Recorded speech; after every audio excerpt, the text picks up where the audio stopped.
Hello my dear students, again very welcome to our online पाठशाला and you are in physics class. Electromagnetic induction हम पढ़ रहे हैं. Okay, class 12th का chapter 6 physics का chapter 6 electromagnetic induction की हम बात कर रहे हैं. उसमें हम बात करेंगे मोशनल ईएमएफ की.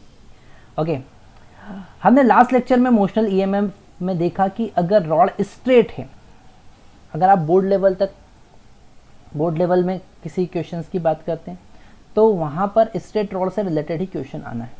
ओके, पर अगर हमारे पास में आर्बिटरी शेप का रॉड है, कोई भी रैंडम शेप का रॉड है, तो हम उसके अक्रॉस ईएमएफ कैसे निकालेंगे अगर वो मैग्नेटिक फील्ड में मूव कर रहा है. तो यहाँ पर यही कॉन्सेप्ट हमको देखना है when rod of arbitrary shape, किसी आर्बिटरी रैंडम शेप की रॉड के अक्रॉस ईएमएफ कैसे फाइंड करना, वही हमको देखना है. ठीक है, पर उससे पहले मैं आपको एक कॉन्सेप्ट और बताता हूं, जरा ध्यान से समझिएगा. ठीक है, अगर हमको वेलोसिटी, मैग्नेटिक फील्ड और ईएमएफ में रिलेशन देखना है, ओके, तो पहले हम उसकी बात कर लेते हैं. ये वाला टॉपिक हम रब कर देते हैं. ओके, हम बात कर रहे हैं EMF according to Faraday's law. EMF across any rod, EMF across any rod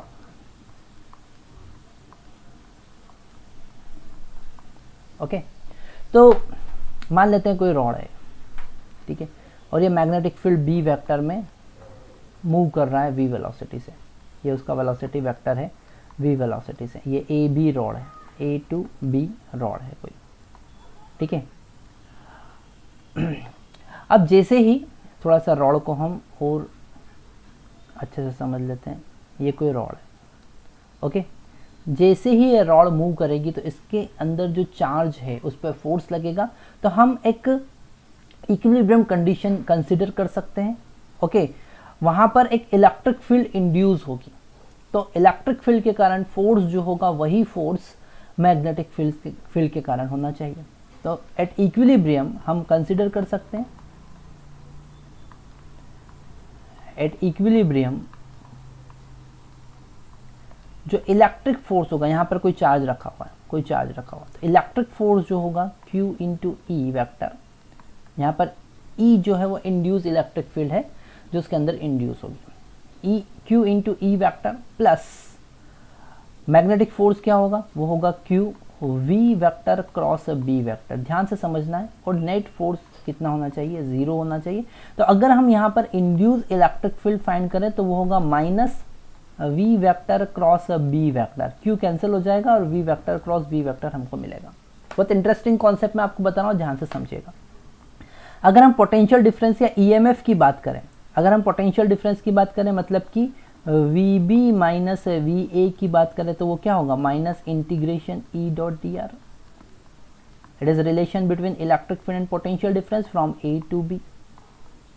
okay, अब अगर हम E का वैल्यू यहाँ पे पुट करते हैं तो potential difference between B and A,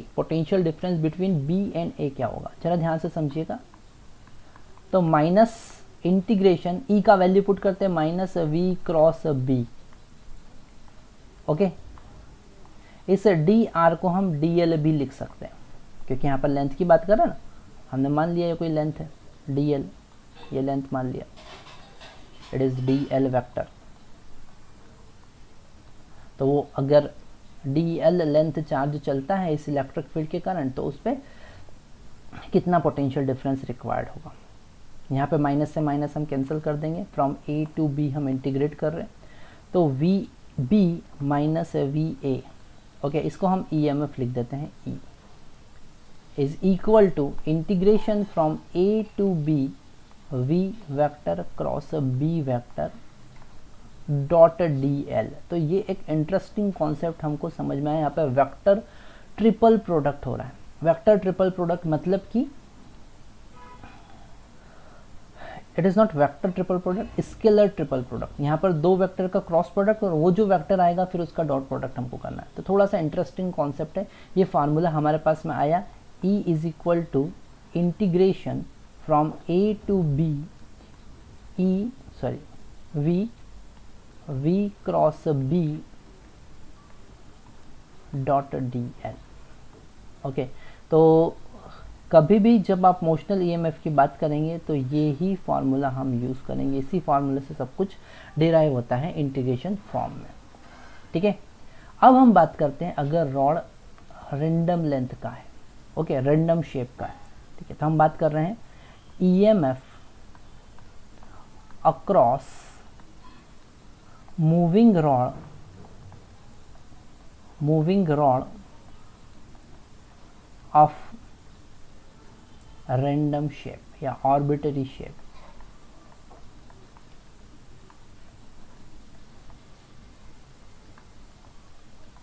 okay, arbitrary shape. तो यहां पर मान लेते हैं कि कोई आर्बिट्ररी शेप का हमारे पास में रॉड है। ओके, ये कोई आर्बिट्ररी शेप का हमने रॉड कंसिडर किया। ठीक है, A टू B। ठीक है, और ये रॉड ऐसा हॉरिजॉन्टल डायरेक्शन में v वेलोसिटी से मूव कर रहा है। ध्यान से एक एक पॉइंट आपको समझना है, डेरिवेशन थोड़ा सा कॉन्सेप्चुअल। ओके, और मैग्नेटिक फील्ड हमने इनवर्ड लगा रखा है B वेक्टर। ओके, इनवर्ड है मैग्नेटिक फील्ड, तो हम यहाँ लिख लेते हैं B जो है वो है inward to the plane, inward to the plane.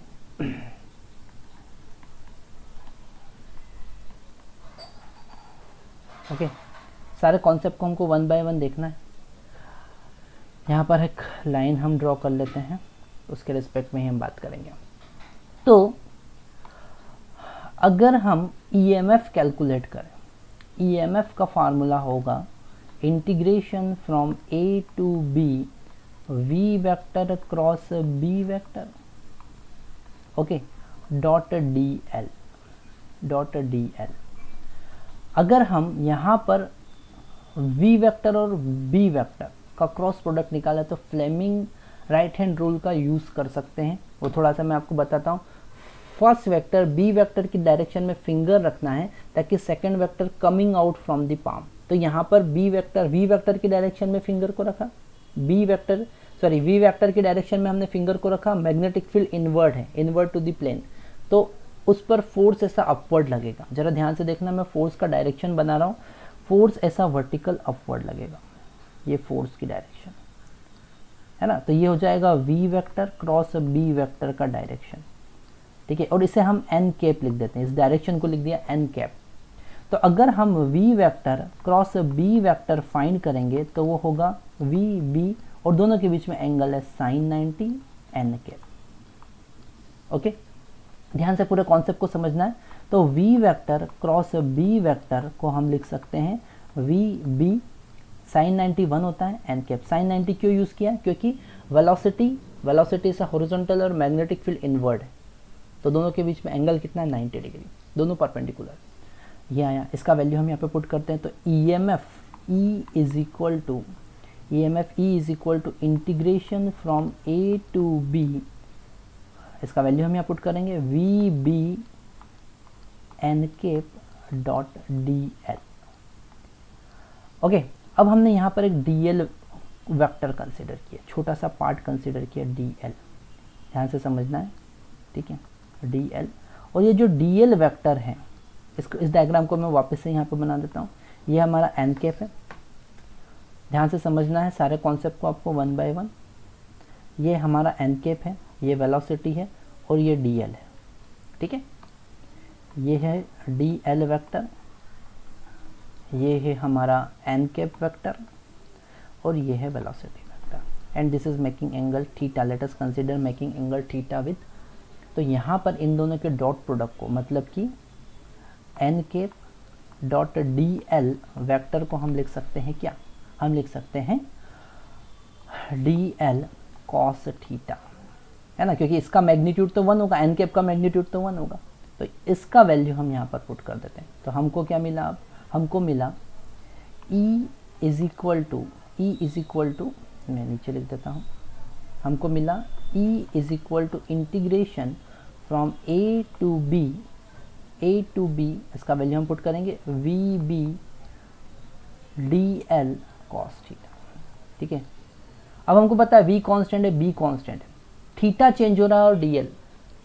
तो अगर हम इस cos थीटा को a टू b इंटीग्रेट करेंगे लेंथ के रिस्पेक्ट में, तो हमको क्या मिलेगा, हमको, अब आप थोड़ा सा कॉन्सेप्ट समझो कि इस dl का जो वर्टिकल कंपोनेंट है वही तो है dl cos थीटा, वही तो है dl cos थीटा। इसको थोड़ा सा हम ऊपर ले जाते हैं, ध्यान से समझिएगा आप, वही है dl cos थीटा। मतलब कि ये जो रैंडम शेप का रॉड था, ये जो रैंडम शेप का रॉड था, थोड़ा सा इसको वैसे ही बना लेते हैं, ये रैंडम शेप का जो हमारे पास में रॉड था, ठीक है, इस पे छोटे छोटे पार्ट और उनका वर्टिकल कंपोनेंट, छोटा सा पार्ट वर्टिकल कंपोनेंट, छोटा सा पार्ट वर्टिकल कंपोनेंट। तो ये छोटा सा पार्ट dl1 है, एंगल है θ1, तो इसका वर्टिकल कंपोनेंट क्या आएगा, dl1 cos θ1। ऐसे dl2 cos θ2 dl, सबका एडिशन, क्योंकि यहाँ पर v इंटू बी तो कॉमन आ गया है, a टू b बचा dl cos θ, और इन सब में, इन सब का क्या मतलब, इन सब का एडिशन, मतलब कि हमको मिलेगा ये हाइट, हमको मिलेगा ये हाइट, वर्टिकल हाइट। तो इसे हम प्लॉट कर लेते हैं यहाँ पर, ये वर्टिकल हाइट, और मान लेते हैं ये वर्टिकल हाइट h है। अच्छा, इस वर्टिकल हाइट को सिंप्लीफाई वे में हमको रिप्रेजेंट करने के लिए हम क्या करेंगे, हम यहाँ पर इस a और b को भी कनेक्ट कर देंगे। इस a और b को हमने कनेक्ट कर दिया, हम दूसरा कलर यूज़ कर लेते हैं, a और b को भी हमने कनेक्ट कर दिया, इस लेंथ को हमने बोला ab और इस एंगल को हमने कहा बीटा। ये सारी वैल्यूज़ जिस टर्म में मैं आपको बता रहा हूँ, इसी टर्म में आप बहुत सिंपली समझ सकते हैं। ठीक है, तो यहाँ से h का वैल्यू, ये जो होगा ये क्या होगा, इंटीग्रेशन के बाद हमको क्या मिलेगा, वी बी, और ये पूरा इंटीग्रेशन है h। अगर थोड़ा सा भी कॉन्सेप्ट आपको समझ में नहीं आया तो इंटीग्रेशन आपको अच्छे से समझना पड़ेगा। अगर हम a टू b इंटीग्रेट कर रहे हैं, अगर हम a टू b यहाँ पर इंटीग्रेट कर रहे हैं किसको, dl cos थीटा को, तो इंटीग्रेशन का मतलब छोटे छोटे पार्टिकल का एडिशन। तो इसका वर्टिकल कंपोनेंट, इसका वर्टिकल कंपोनेंट, इसका अल्टीमेट टोटल वर्टिकल कंपोनेंट, तो वर्टिकल लेंथ कितना आ जाएगा, h। और इस h को यहाँ पर हम अगर साइन बीटा यूज़ करें तो वो हो जाएगा h by L A B, A B के बीच का लेंथ। तो h का वैल्यू क्या हो जाएगा, L A B sine beta.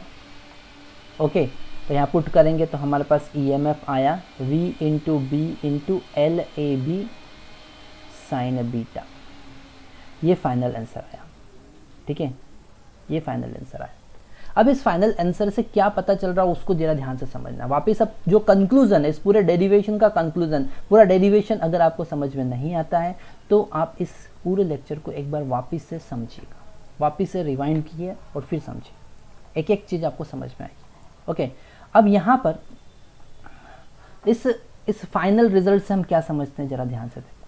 ठीक है, अगर हमारे पास में कोई ऑर्बिटरी शेप का रॉड है, ये कोई हमारे पास में ऑर्बिटरी शेप का, फाइनल कंक्लूजन क्या निकलता है।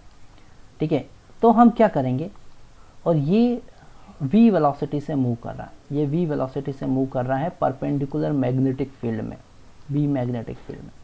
ओके, तो कंक्लूजन क्या निकल रहा है, कंक्लूजन हमारे पास ये निकल रहा है कि हम सबसे पहले a और b को कनेक्ट करेंगे और लेंथ निकालेंगे। ये इसको हम कहेंगे इफेक्टिव लेंथ, कहेंगे इफेक्टिव लेंथ। ठीक है, हम एल ए बी फाइंड करेंगे और इस एल ए बी और वेलोसिटी के बीच का एंगल बीटा फाइंड करेंगे। एल ए बी और वेलोसिटी के बीच का एंगल फाइंड करेंगे बीटा, तो EMF हमारे पास में हो जाएगा B V L A B sine beta. ये जो फार्मूला मैंने आपको बताया बहुत इंटरेस्टिंग है, इससे बहुत टिपिकल से टिपिकल प्रॉब्लम चुटकियों में सॉल्व हो जाता है। ठीक है, बहुत इजीली आप सॉल्व कर सकते हैं। जैसे एक एग्जांपल हम लेते हैं, हमारे पास में एक सेमी सर्कुलर रॉड है, जरा ध्यान से समझिएगा। हमारे पास एक सेमी सर्कुलर रॉड है और ये सेमी सर्कुलर रॉड, ठीक है, ये उसका डायमीटर, सेमी सर्कुलर रॉड है, ये उसका डायमीटर है, और ये रॉड v वेलोसिटी से ऐसा नॉर्मल मैग्नेटिक फील्ड b में मूव कर रहा है। इसका रेडियस है r, जो हमको पता है, इसका रेडियस है r, v वेलोसिटी से मूव कर रहा है। तो इस दोनों ए बी के अक्रॉस ईएमएफ कितना होगा? हम क्वेश्चन लिख सकते हैं। क्वेश्चन क्या है? A semi circular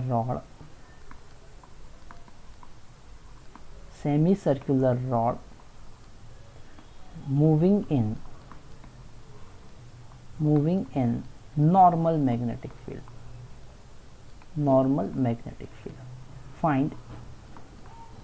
find EMF across AB। हमको पता है EMF across AB क्या होगा। अब यहाँ पर देखो, हम सबसे पहले क्या करेंगे? सबसे पहले A और B को हम कनेक्ट कर देंगे, तो हमको L इफेक्टिव मिला। सबसे पहले A और B को कनेक्ट किया, ये है हमारा LAB, जिसका वैल्यू कितना होगा? जिसका वैल्यू होगा 2R। अब यहाँ पे बीटा कैलकुलेट करेंगे, तो बीटा कितना है? 90 डिग्री। बीटा कितना है यहाँ पर? 90 डिग्री। तो हमको पता है EAB is equal to B, V velocity, L effective है, LAB फार्मूले में पुट करेंगे। LAB का वैल्यू हम डायरेक्टली पुट कर देते हैं, LAB is equal to 2R और साइन 90 डिग्री। तो यहाँ से EMF आया 2BVR और साइन 90 तो 1 होता है। तो बहुत इजीली, मतलब ये क्वेश्चन का सॉल्यूशन जो हुआ वो 10 सेकंड का भी नहीं होगा, अगर आपको इफेक्टिव लेंथ पता चल गया तो। ओके, परपेंडिकुलर मैग्नेटिक फील्ड में हम मूव कर। अच्छा, जब हम लेंज लॉ की हेल्प से किसी मूविंग कॉइल, ये एक हमने मैग्नेटिक रीजन ले लिया, ठीक है, ध्यान से समझिएगा, मैग्नेटिक रीजन ले लिया, यहाँ पर मैग्नेटिक फील्ड इनवर्ड है, ऐसा इनवर्ड मैग्नेटिक फील्ड हमने लगा रखा है। ओके, और कोई सर्कुलर कॉइल,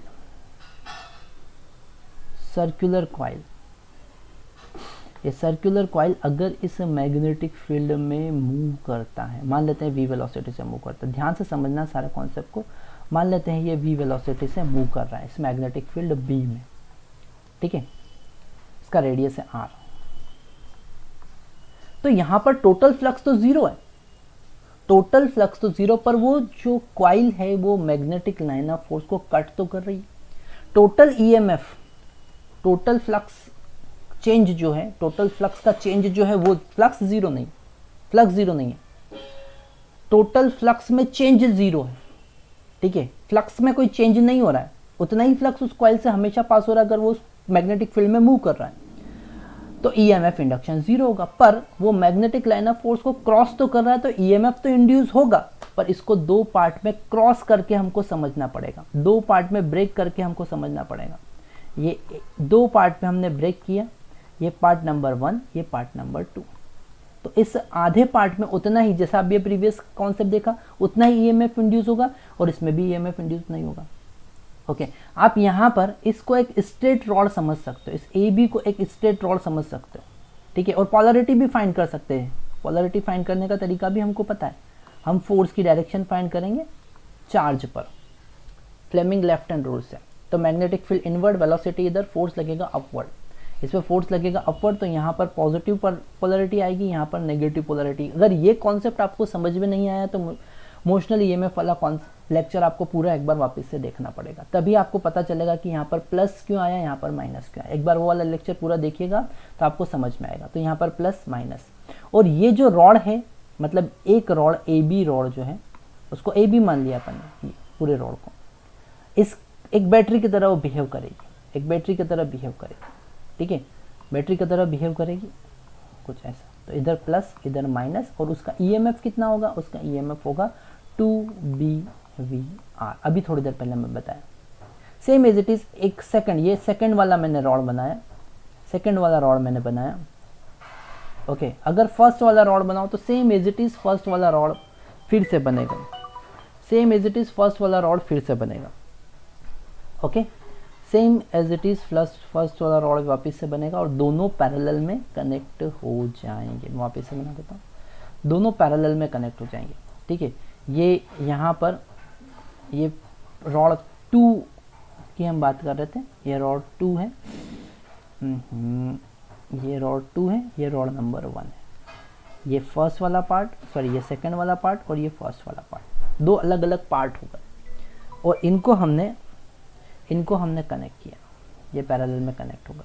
अच्छा, हमको पता है पैरेलल में ईएमएफ इक्वल होता है, तो अल्टीमेट हमारा जो ईएमएफ मिलेगा ए और बी के अक्रॉस जो ईएमएफ मिलेगा, ठीक है, ए और बी के अक्रॉस जो ईएमएफ मिलेगा वो मिलेगा 2BVR।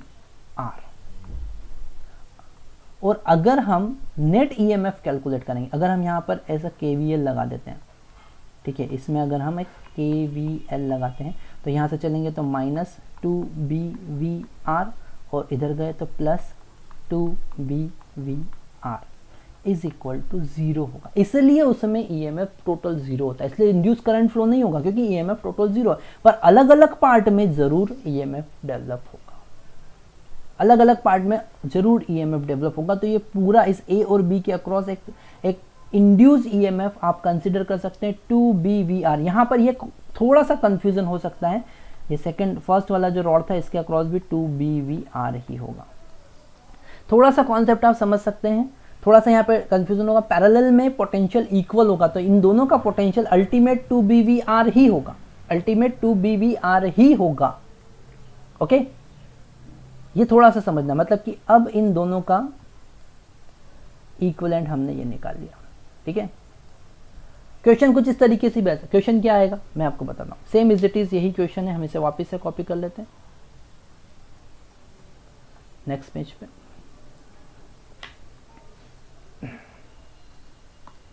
क्वेश्चन इस तरीके से आ सकता है, यहाँ पर बी मैग्नेटिक फील्ड है और यहाँ पर हमने एक ट्रैक बना रखा है।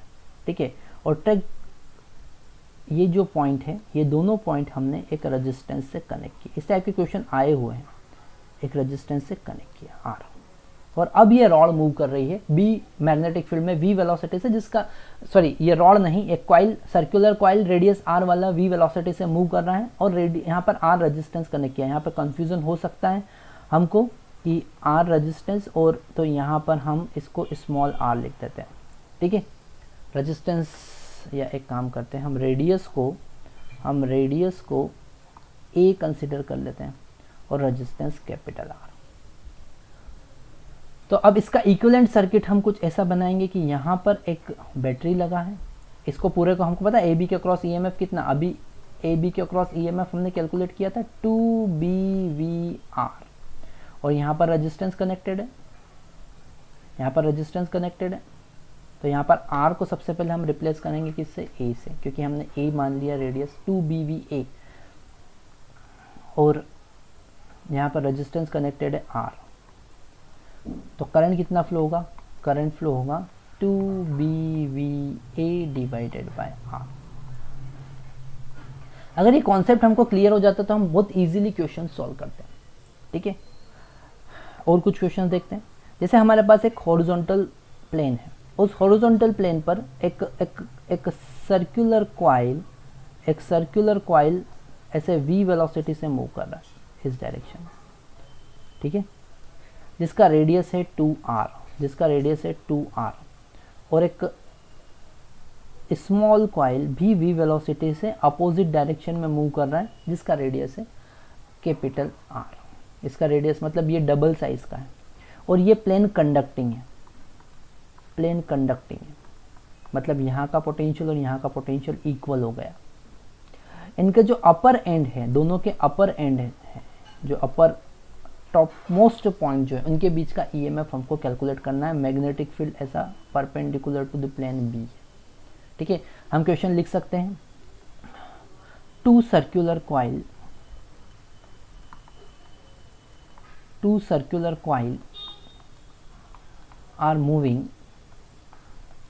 are moving in normal magnetic field as shown in figure. ठीक है, find potential difference, find potential difference between A and B. What is A and B?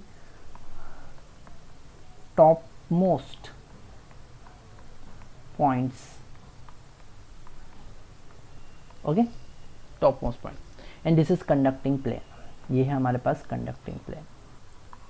Conducting plane का क्या मतलब? यहाँ का पोटेंशियल इक्वल कर दिया इस दोनों एंड का. तो फिर हम क्या करेंगे, इसको एक रॉड कंसिडर करेंगे, है ना. एक रॉड कंसिडर किया, हम कलर चेंज कर लेते हैं. एक रॉड कंसिडर किया हमने, और इसे भी एक रॉड कंसिडर किया. ठीक है, ये एक बैटरी की तरह बिहेव करेगा, ये भी एक बैटरी की तरह बिहेव करेगा. ठीक है, यहाँ पर बैटरी का पोलैरिटी, अब ये अपोजिट डायरेक्शन में मूव कर रहा, फोर्स डाउनवर्ड लगेगा. अब वापस से फ्लेमिंग लेफ्ट हैंड रूल लगाएंगे. ठीक है, ये मैग्नेटिक फील्ड की डायरेक्शन, वेलोसिटी नेगेटिव डायरेक्शन में, तो फोर्स डाउनवर्ड लगेगा. तो यहाँ पर पॉजिटिव टर्मिनल बनेगा, यहाँ पर पॉजिटिव टर्मिनल बनेगा, यहाँ नेगेटिव टर्मिनल बनेगा. और ईएमएफ कितना होगा? ईएमएफ होगा उसका लेंथ, ये लेंथ हम कैलकुलेट करेंगे तो वो हो जाएगा 4r. तो ईएमएफ बनेगा BV इंटू 4r, ये ईएमएफ हो गया. और यहाँ पर अपर टर्मिनल पॉजिटिव होगा, लोअर टर्मिनल नेगेटिव होगा. और ईएमएफ कितना बनेगा? BV2r, क्योंकि यहाँ पर इफेक्टिव लेंथ AB के बीच का कितना है? 2r.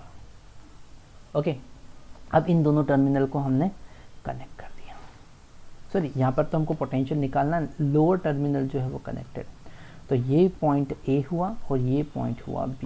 तो इन दोनों के बीच का पोटेंशियल, यहाँ का पोटेंशियल अगर हम इसको ग्राउंड कंसिडर कर लेते हैं, चलो ये ग्राउंड है, तो इसके रिस्पेक्ट में यहाँ का पोटेंशियल कितना? -4 BVR. और यहाँ का पोटेंशियल कितना? +2 BVR. तो अगर हम देखें potential difference VB minus VA, तो वो हो जाएगा VB कितना है, या VA माइनस VB, हाँ चलो, वो हो जाएगा 2BVR माइनस 4BVR.